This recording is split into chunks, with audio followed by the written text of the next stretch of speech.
ว่าไผไปใช้มาใช้พอจอยมาพักมาเช่ากับกินน้ำกันหักแพงกันแม่นไปมาเขากินเขากินก็ได้คิดได้บ่ไปนั่นกันได้คือกันบ่เป็นยังกันนี้มันชุกเนาะแม่ก็คือว่าแหละเพิ่นก็เห็นว่าสร้างเพิ่นมาเฮ็ดนั่นนี่อยู่เพราะฉะนั้นนะคือว่าเป็นห่วงยันแต่ว่าก็ผ่านไปแล้วโดยถือว่าให้น้องเพิ่นได้กินข้าวโดนแน่จังบ่กังวลเรื่องข้าวนั่งเนาะคือสิเฮิงเติบสิดอกบัดนี้นะน้องเพิ่นแฮงเจ็บแข้งเจ็บขายังบ่ปกติเนาะสิเฮิงเติบพี่ดอกน่าสงสารอลีตอนนี้มีแต่เบิ่งไปก็สิถามเพิ่มเติมมีได้บ่นี่ว่าจังได๋เนาะเป็นอะไรคือบ่ชวนบ่าวชาลีบาชดีนี่ต้องบาแซนเด้อเพราะว่าบาชิดเด้น่ะมันแบบว่าจะมาดับหลังบ่ค่อยมากับภรรยามานี่ย่านว่าเนาะตรงไปได้ก็ตอบตรงชุดได้อ่ะตอบไปได้นะต้องสงสัยให้ได้จ้อยอย่าขึ้นมันจะบังกับพุ้ยลูกไหนเมื่อเช้านี่ก็ไงท้องคนนึงไงไรไหวแล้วนั่งกับพุ้ยไหนจะลิ้นท้องมึงไหนรอบทองถือว่าเบาโอริก็ได้สัมภาษณ์เบาจิตแบบจะแจ้งแล้วเรื่องนี้แบบชื่อมาให้น้องเพิ่นเพื่อให้น้องเพิ่นนานเบิดเนาะอันนี้คือจุดประสงค์ของผู้ใหญ่เพิ่นคืออยากให้น้องเพิ่นกินนั่นแหละ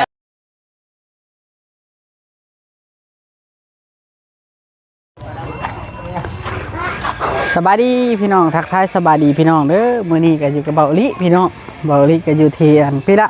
หมู่บ้านดงมะแง้วพี่น้องเนาะหมู่บ้านชุมชนแห่งหนึงเนาะ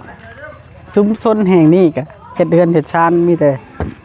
ขอโทษพี่น้องเนาะกินน้ำอิ่มจะได้ก็ไปเบิ่งน้ำกันพี่น้องเนาะว่าเฮาสิถ่ายไผยังรุ่นกันอยู่ยังบ่ได้มีผู้ถ่ายอยู่ตอนนี้พี่น้องเด้เพื่อนชาวเทืองพี่น้องเนาะมีทั้งไอ้น้องยูทูบเบอร์เฮาหลายคนพี่น้องเดี๋ยวเพื่อนนุ่งโอ๊เดี๋ยวเฮาสิไปเจาะเพื่อนแม่ตุ๊กแก้วก่อนพี่น้องเนาะเดี๋ยวเฮาก็เจาะไปทันแล้วพี่น้องเป็นความเต้ยังบ่ล่ะโอ้น้ำเต็มแล้วเด้พี่น้องเนาะน้ำเต็มแล้วเพิ่มเป็นตุ๊กแก้วกันสะอาดสะอ้านคือเก่าแหละพี่น้องเนาะสะอาดสะอ้านคือเก่าเถอะข้าวแก้วจะพักผ่อนบ่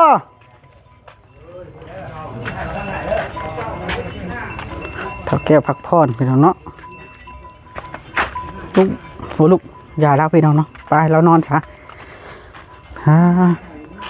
เราบ่ได้ยินบ่เลยก็บ่อยากรบกวนแล้วมีแต่ว่าเฮากวดเบิ่งเฮือนซาลานเป็ดบ่แม่นว่ากวดดอกพี่น้องเนาะมาถ่ายอัน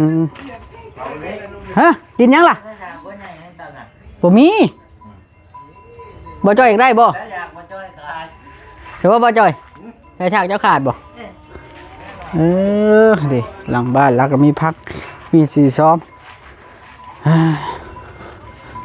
เรามาตั้งแต่ไปหาหน่อไม้บ่หรือหาอย่างนี้แหละแล้วก็เลยมาแล้วเลยแล้วก็เลยงีบรับบ่จาก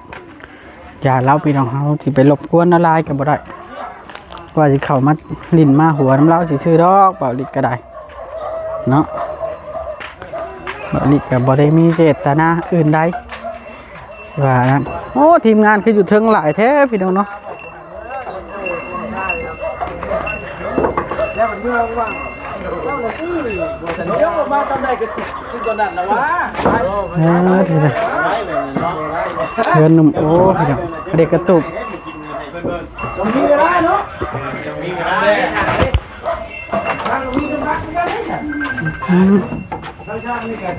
กระตุกมืดตึ๊บเลยกระตุก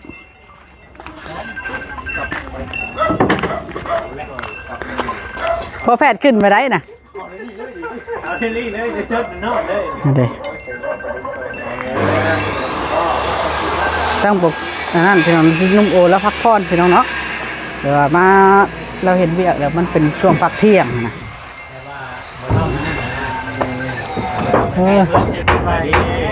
โอ้ตั้งลอยได้ตั้งนั้นตายลอยขึ้นมาแบบนี้บ่เดี๋ยวนี้เฮ้ยเรีย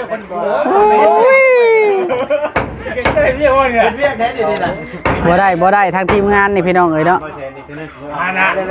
เห็นได้คือเห็นบ่าจะดีขาดแน่บ่าจะดีตั้งบ่ได้อยากชวนเราเนาะเดี๋ยวนี้ คอยยิโทรบอกเล่าก่อน ฮะแกชวนเราบ่เรา บ่ได้อยากชวน ว้าวความจริงนี่เนาะเราเลยมา โอ้ แล้วจะเนาะ เลยเลย แค่กี่ซอยอะไรเป็นบ่ พักผ่อนก่อนเนาะ เฮาสิเราพักผ่อนก่อนว่าดำมาน้ำกะแช่เฮาไปชอบทุกอย่างเฮากันบ่ได้นะนี่ว่าตรงเนาะเอาตรงก็ตรงกันแล้วจริงเดือดอีกแล้ว โอ้คัก เอา โอ้แล้วพี่น้อง จิตขึ้นกันเต้นบ่ได้ว่ะแรกคิดกับพวกนั่นแหละสัมภาษณ์เพิ่นนี่แม่น ชี้แล้วชี้แล้ว สบายดี ขึ้นมาง่ายให้ดีกว่านี้เนาะยังจริง สัมภาษณ์ก่อนเป็นอะไรคือกินหอบเข้ามา 2-3 ศพนี่ มอบให้เพิ่นจังนั้นเบิดเลย จัดหนักเลย จังนั้นจะเต็มให้ นี่ละ YouTube สายบุญของเฮาต้องจัดหนัก จะได้สิกินเบิดบาท โอ้เบิดเฮานี่เข้าเป็นเหล้าเฮายังเบิดเด้ ว่าง่ายๆครับแบบว่าอย่าสมมุติว่าไผไปใช้มาใช้พอจอยมาพักมาเช้ากับกินน้ำกันหักแพงกัน แม่น โอ้ มาเข้ากินได้ คิดได้บ่ไปนั่นกันล่ะ ได้คือกันบ่เป็นหยัง คะแนนมันชุกเนาะ แม่ ก็คือว่าแหละเพิ่นก็เห็นว่าสร้างเพิ่นมาเฮ็ดนั่นนี่อยู่เพราะฉะนั้นนะคือว่า เป็นห่วงยัน แต่ว่าก็ผ่านไปแล้ว โดยถือว่าให้น้องเพิ่นได้กินข้าวโดนๆแน่จังบ่กังวลเรื่องข้าวนั่งน้ำเนาะ คือสิเฮิงเติบสิดอกบัดนี้นะ น้องเพิ่นแห้งเจ็บแข้งเจ็บขายังบ่ปกติเนาะ สิเฮิงเติบสิดอก น่าสงสารอลีตอนนี้ มีแต่เบิ่งไป เอ้าก็สิถามเพิ่มเติมมีได้บ่นี่ ว่าจังไดเนาะ เป็นอะไรคือบ่ชวนบ่าวชาลี ว่าชดีนี่ต้องเบาแซนเด้อเพราะว่าบ่ชิดเด้น่ะมัน โอ้แบบว่าจะมาดับหลัง บ่ค่อยมากับภรรยามานี่ ย่านว่าเนาะ ตรงไปได้ก็ตอบตรงชุดยังไงอ่ะ ชอบไปได้นะ ต้องสงสัยอะไรได้ตรงแล้วจ้อยอย่าขึ้นมันจะบังกับพุ้ยลูกในเมื่อเช้านี่ก็ง่ายท้องคนนึงยังไงไหวแล้วนั่งกับพุ้ยน่ะไหวจะลิ้นท้องมึงในรอบทอง ถือว่าเบาโอริก็ได้สัมภาษณ์เบาจิตแบบจะแจ้งแล้วเรื่องนี้แบบชื่อมาให้น้องเพิ่นเพื่อให้น้องเพิ่นนานเบิดเนาะ อันนี้คือจุดประสงค์ของผู้ใหญ่เพิ่นคืออยากให้น้องๆเพิ่นกินนั่นแหละ เลย ก็เพื่อเบิดนั่นก็คือสิลนเติบ ช่อง3 เดือนหมดแหละประมาณ3 เดือนหมดอ่ะ เพื่อเบิดนี่ก็ว่าบ่สร้างได้กันว่ามีผู้รับจ้างทำใบายก็ให้ไปรับจ้างทำใบายก็บ่ได้ทุนเงินไว้อีกเนาะ พอได้ซื้อปักปิดแปลงนัวบัดนี้เนาะ กันว่าเพิ่นมีเวียกเฮ็ดว่าซั่นน่ะนะมีเวียกเฮ็ดก็ดี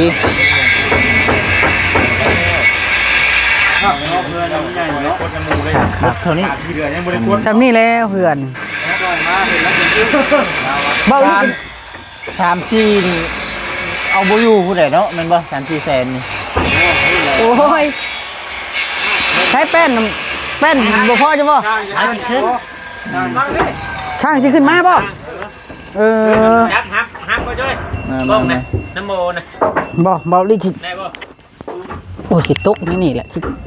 ต้องเฮ็ดบันไดบ่ทุก โอ้เหนื่อยคนเด้ ท่านเฮ็ดบันไดให้จอยมึง เบาลี่เริ่มเครียดช่างแล้ว จัดจอยเฮ็ดได้บ่กะไปหั่นสิร้อยง่ายทองบ่งามให้ โอ้ยหยอกกันจัดจ่อยแล้วช่างก็ได้ เริ่มหยอกกันจ่อยได้แล้วเอา การบ่อยน้ำแต่จอยมาหุ่มไล่ทุกช่วงครับ เอาถือว่าโอเคบาดนี้อันนั้นเนาะอันนี้คือเฮาคันเฮาจะขึ้นไปทางนั้นนี่เฮาต้องถอดเกิบก่อนเนาะถอดแล้วบ่ทิศก็ถอดเรียบร้อยถอดแต่ว่าเฮาขึ้นไปบ่พูดนี่เฮาบ่ทันได้ถอดแต่ว่าถอดเกิบก่อนขึ้นเฮือนขึ้นชานทาสีแล้ว เรียบร้อยแล้ว เรียบร้อยเบิ่งกันแต่ว่าสร้างเพิ่นนี่ถอดบ่ถอดก็แล้วแต่เพิ่นเป็นผู้ก่อสร้างเพิ่นยันเหยียบเล็กตะปู นั่นน่ะเพิ่นบ่ได้ใช้เกิบแต่มาแล้วอันนั้นย่างเดินบ้านเพิ่นยังบ่ใช้ ดีได้อเราบ่แก้เชื่อให้เบิ่งเลย ไผผู้พุงใหญ่ๆนะบ่ แม่ เอาเลย ชื่อแล้วจึงลงชื่ออ่าน เอาบาดนี้เอาไม้ค่อยบาดนี้บ่จิตขอบใจหลาย ก็จะใช้ถุงแม่บัดนี้ เอาเลย ไม่ไม่โอ้ได้เจ้าได้ไหม ๆเจ้าได้หยังละไม้น่ะ ข่อยยังมีเอาใหม่เลย ได้มาอีตุ้มเนาะ โอเค โอเค ตามนั้นพี่น้องเลย ทำฮู้กันแล้วพี่น้องบ่าวชาลีเราไถนะพักก่อน ใช่นะ ลงน้ำบ่จ่อย เด้อพี่น้องหนุ่มโอมาแล้ว เจ้าบอกคนเราเรียกเด็กบ้าง ไม่ใช่ลูก นี่นะว่ามาอีกทางก็ ใช้ลูกพาเจ้านะ หนุ่มโอมาแล้วพี่น้องหนุ่มโอมาแล้ว ใช้หูเจ้านะ อย่าเฮ็ดนะเฮียอย่าเฮ็ดนะมันจะปิดช่องนะอย่าเฮ็ดเชื่อเขานี่เขายังศึกษาแล้วระวังมันละเอียดอ่อนในของแบบนี้ฮะเจ้าได้ย่างแท้ใดเขาไม่ได้หานได้ตัวนี้ความผิดไทยมันนะ ดีอยู่แล้วเนาะ ได้ยินเรื่อง เดี๋ยว ลูกกินน้อยละ100ลูกกินง่าย4ตัว เดี๋ยว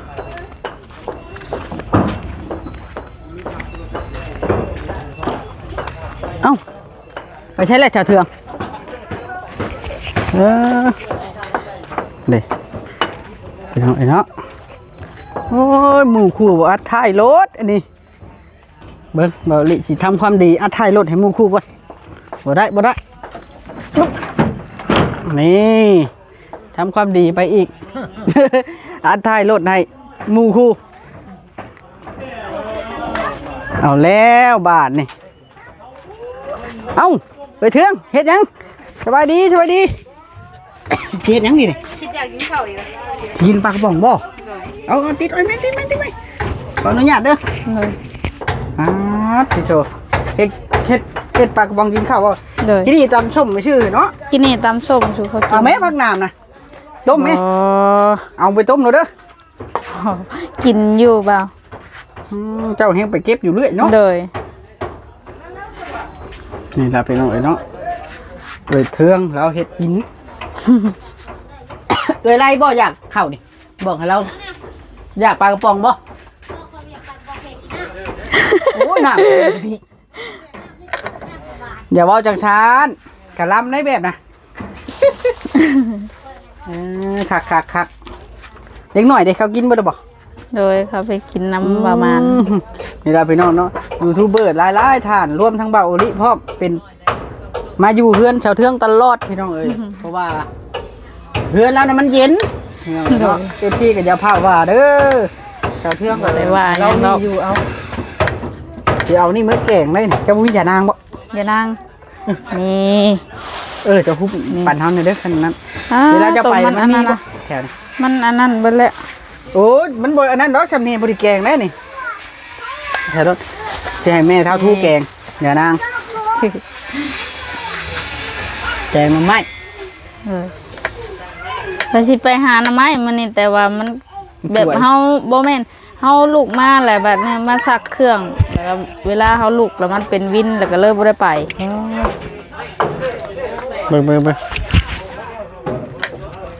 อนามัยเครื่องเดมันนี่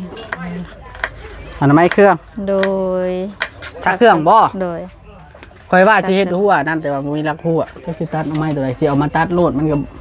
แย่มันเสียไม้ โดย เฮ็ดหัวนั่นเด้เฮ็ดหัวน้ำสางเจ้านะ อ๋อมันบ่มีไม้แล้ว หรือย่ามันนั่นบ่ หึ คันเฮ็ดมันได้เฮ็ดจนนั่นเลยเนาะ โดย เฮ็ดหัวบัดเดียวเลยมันบ่ได้กว้างนะ โดย แต่ว่าผู้รักผู้ใหญ่เพิ่นก็บอกให้เฮ็ดหัวไว้เด้อเพิ่นว่ายันจังหน่อยงัวบ่หรือว่าหยังเข้าไปโคมันนะ โดยมัน ก็เลยว่า บ่มี เฮ็ด ไม้ หัวแต่ว่า แหละ เบิ่งหาเบิ่งอะไรก่อน บ่มีไม้บ่มีละขวดนี่แหละฝากบอกเพิ่นแหน่ โอ้เพราะว่ามันนั่นเนาะมั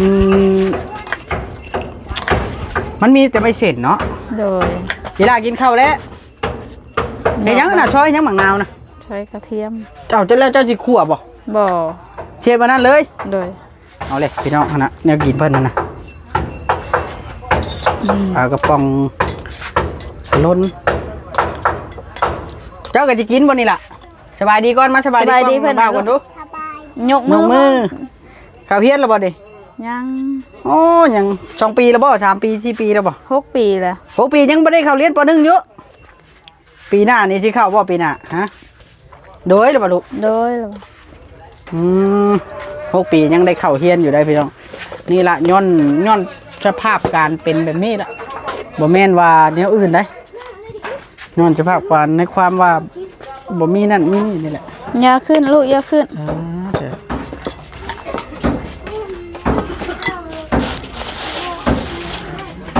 น ขายออกละอีละน้อยพี่ดอกแล้วล่ะบ่ บีบแมวลง เฮ็ดกินแบบสบายเลย เลย บ่ต้องดังพืชดังไฟ แบบ อันนี้แล้วเพิ่นว่าปลากระป๋องนี่แบบบ่ต้องดังไฟนะไข่ก็กินเลย เลย สบาย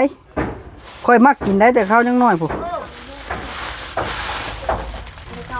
ใหญ่มาแล้วบ่มักปานใด ปลากระบองนี้ แม่ ว้ายแน่ โอ้ยใครแน่แต่ว่าครัวถ้วยได้บ่ความขาดบ่ถึงเลยขาดบ่ถึง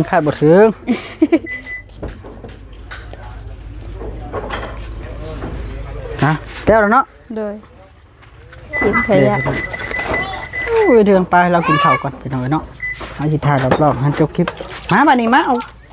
ไม่ค่อยมาให้เจ้ากินข้าวก่อนกินข้าวก็สิมาถ่ายกันบ่ได้เลยกินบ่แซ่บได้กินข้าวนี่มาถ่ายกันอยู่พี่น้องเด็ดนี่เด้พี่น้องเนาะเอ้าสบายดีเอาฉากแล้วก็ เอาลงคิดได้ว่าใส่คิดได้ สบายดีเด้อสบายดี มาไปสิเลยเนาะโคตรแน่ เขาเอิ้นว่าคนโจมตีเนาะ ว่าออกมาเลย ไผมีหวังอีตุ่มใหญ่ผู้เดียวแท้น่ะ นั่งไปนั่งมาอยากกินข้าวได้ไหม แต่เขามาให้กันกินนี่ล่ะ อีกแล้วบาทนี่ก็ได้ อู้ยอย่าเด็กกันอึดกันหิวเนาะ กินบ่เบิดอันนี้ กินได้ไหมไผจะกินช่อยแล้วนะ กินนะ กินเติมมาเลยเนาะ อยากกินข้าว กินไหมตุ๊ จังมาเนี่ย กินแล้วได้กินแล้วก็แม่ กินอีกชาวนวลคือบ่กินน้ำเอื้อยเพิ่นนี่เด้เอาอยากเข้ากับไข่บาดนี้เฮ็ดแนวหนึ่งบ่อยากแนวหนึ่งโอ้ยกับไข่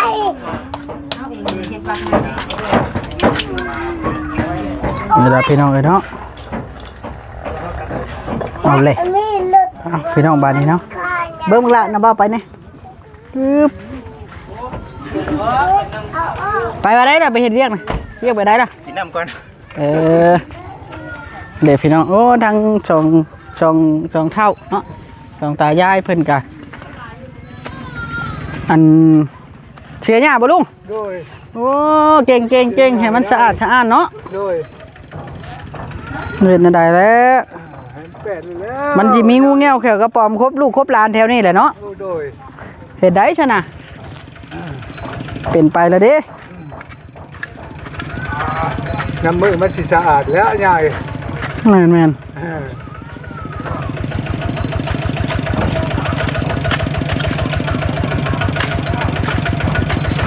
บ่ได้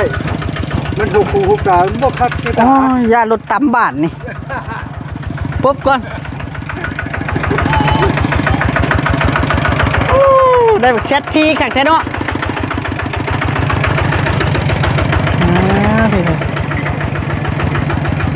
พี่น้องเอ้ย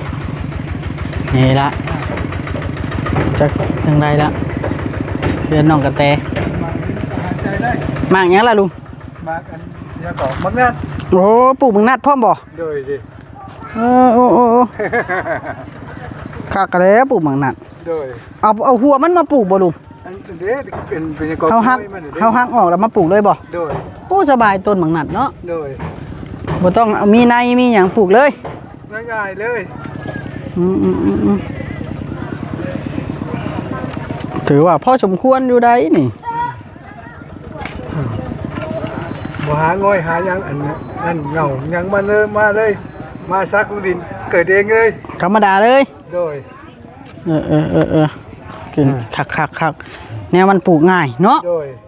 แนวมันปลูกยากก็ยากปลูกง่ายก็ง่าย โดย ที่เดินนี่แหละพี่น้องต่างคนต่างทำมาหากินของไผของมันอยู่แบบสบายเลยเนาะที่เดินเฮือนหนุ่มโอนะ